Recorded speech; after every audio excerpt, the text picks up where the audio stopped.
વિશ્વ સંવાદ education foundation દ્વારા સંચાલિત national institute of mass communication and journalism તરફથી હું શ્લોક ચૌહાણ આપ સૌનું સ્વાગત કરું છું. તો શરૂ કરીએ આજના મુખ્ય સમાચાર સાથે. સરકારે પ્રધાનમંત્રી વિકસિત ભારત રોજગાર યોજના માટે પોર્ટલ લોન્ચ કર્યું છે. આ માહિતી કેન્દ્રીય શ્રમ અને રોજગાર મંત્રી મનસુખ માંડવિયાએ સોમવારે આપી. આ યોજનાનો ઉદ્દેશ્ય દેશમાં નવી નોકરીઓનું પ્રોત્સાહન આપવાનું છે. આ અંતર્ગત પ્રથમ વખત નોકરી કરનાર અને નોકરીદાતાઓનું પ્રોત્સાહન રકમ આપવામાં આવશે. યોજનાનું કુલ બજેટ લગભગ 1 લાખ કરોડ રૂપિયા છે. 1 ઓગસ્ટ 2025થી 31 જુલાઈ 2027 સુધી લાગુ રહેશે. તેનું લક્ષ્ય 2 વર્ષમાં 3.5 કરોડ નવી નોકરીઓનું સર્જન કરવાનું છે.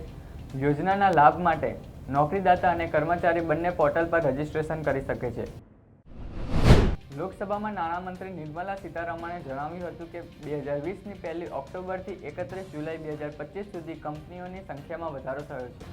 તેમણે જણાવ્યું હતું કે ગિફ્ટ સિટીમાં બેન્કિંગ, એસ્ટેટ મેનેજમેન્ટ તથા અન્ય ફાઇનાન્શિયલ કંપનીઓની કાર્યરત થઈ છે. ગિફ્ટ સિટીમાં ઇઝ ઓફ ડુઇંગ બિઝનેસ માટે સરકારે સ્પેશિયલ ઇકોનોમિક ઝોન એક્ટ લાગુ કર્યો છે તથા IFSC યુનિટ માટે single window IT system launch કરી છે, જેના કારણે વિવિધ કંપનીઓ અહીં કામગીરી શરૂ કરવા માટે આકર્ષિત થઈ હતી.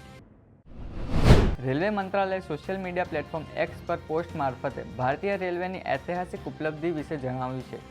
વારાણસીના બનારસ લોકમોટિવ વર્કર રેલવે પાટા પર પાટાઓની વચ્ચે ભારતની પ્રથમ 70 મીટર લાંબી રિમૂવેબલ સોલર પેનલ સિસ્ટમ સ્થાપિત કરી છે, જેમાં 28 સોલર પેનલ ગોઠવવામાં આવી છે.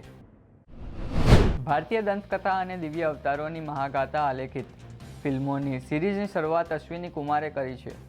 મહાઅવતાર નરસિમ્હાની સફળતા બાદ ડાયરેક્ટર અશ્વિની કુમારે મહાઅવતાર પરશુરામની જાહેરાત કરી છે, જેને નવેમ્બર મહિનાથી ફ્લોર પર લઈ જવામાં આવશે. મહાઅવતાર સિનેમેટિક યુનિવર્સનો વ્યાપક વધારવાનો હેતુ સાથે તેમણે દંતકથાની તાજગી અભર રજૂઆતની ખાતરી આપી છે. મહાઅવતાર નરસિમ્હાની સફળતાથી ઉત્સાહમાં આવેલા અશ્વિની કુમાર હવે મહાઅવતાર પરશુરામની તૈયારી શરૂ કરી છે. તેમણે જણાવ્યું હતું કે આ ફિલ્મ હાલ પ્રી પ્રોડક્શન સ્ટેજમાં છે.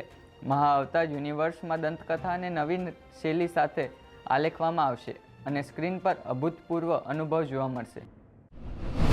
અમદાવાદ નગર પ્રાથમિક શિક્ષણ સમિતિની સ્થાપનાને 100 વર્ષ પૂર્ણ થયા છે. શતાબ્દી વર્ષ નિમિત્તે 100 મ્યુનિસિપલ શાળાઓને 3 ભાગમાં મૂલ્યાંકન કરીને સન્માનિત કરવા નિર્ણય કરાયો છે.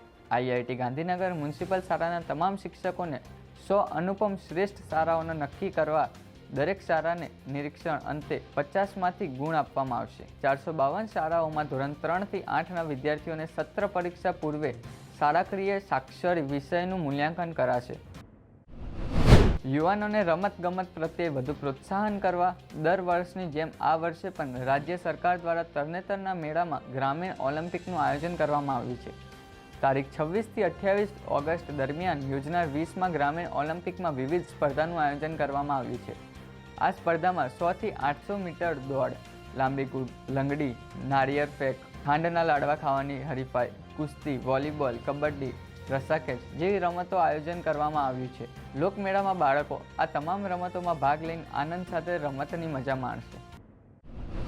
ફિટનેસ અને એકતા અભિયાન હેઠળ લોકપ્રિય સ્પોર્ટ્સ ઇવેન્ટ અદાણી અમદાવાદ મેરેથોનની 9મી એડિશન 30મી નવેમ્બરે યોજાશે.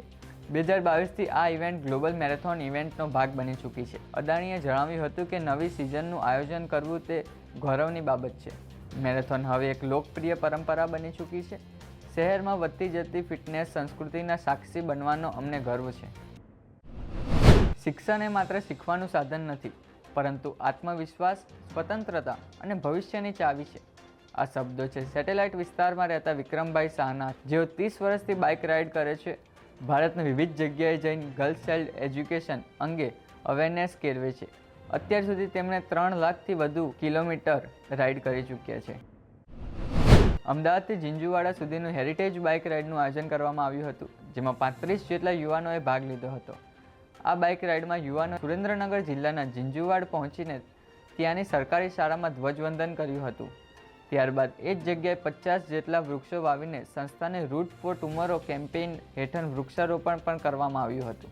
આ ઉપરાંત ત્યાંના ઇતિહાસ વિશે ચર્ચા કરવા એક નાના હેરિટેજ સેમિનારનું પણ આયોજન કરવામાં આવ્યું હતું. વધુમાં દરેક યુવાનોએ ઓફ રોડિંગ કરીને કચ્છના નાના રણની પણ મુલાકાત લીધી હતી. હું શ્લોક ચૌહાણ આજના સમાચાર અહીં સમાપ્ત કરું છું. ફરી મળીશું अच्छी ખબરના નવા એપિસોડ સાથે.